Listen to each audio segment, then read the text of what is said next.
Tuna tomato একলগে তেল ভাজ্যে ভর্তা হলে কিন্তু বালাই লাগে। আসসালামু আলাইকুম মিয়া ভাই বুঝি রানহেরা বে কিরম আছে না, আমি কিন্তু আল্লাহর রহমতে বালাই আছি। শুনুন আজ আমি আনহেরার লগে একটা ভর্তার নতুন রেসিপি শেয়ার করবাম। পুরিয়া বেগুন ভর্তা তো আমরা বিয়েই খাইছি, কিন্তু তেল ভাজ্যে যে বেগুন ভর্তা হরণ যায় এটা আমরা খুব কম মানুষই জানি।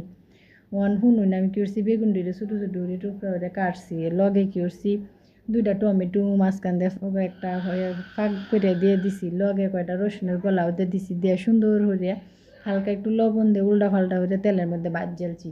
ভাজে পরে কী করছি, এই যে নর্মাল ভর্তা যেরকম বানাই এরকম পেঁয়াজ কুচি দিছি, শুকনো মরিচ দিছি, লবণ দিছি, তেল দিয়ে কষলাই কষলাই যে আগের থেকে সুন্দর করে তেলের মধ্যে ভাজে রাখা এই রসুনের কয়েকটা গলা, তারপরে হচ্ছে বেগুন আর টমেটো, এটি সবই সুন্দর করে একলগে দিছি, দেওয়া করে হাত দিয়ে জাকানাকা করে মাইকেলছি। এই ভর্তাটা গরম ভাত দিয়ে খাইতে যে স্বাদ লাগে, আনহেরা একদিন বাইত বানায়া খায়া পরে আমারে কুইন যে বলে বেডি মিশা কথা কইছে, আসলে কিন্তু হাসা কথা, ভর্তাটা কিন্তু খুবই ভালো লাগে।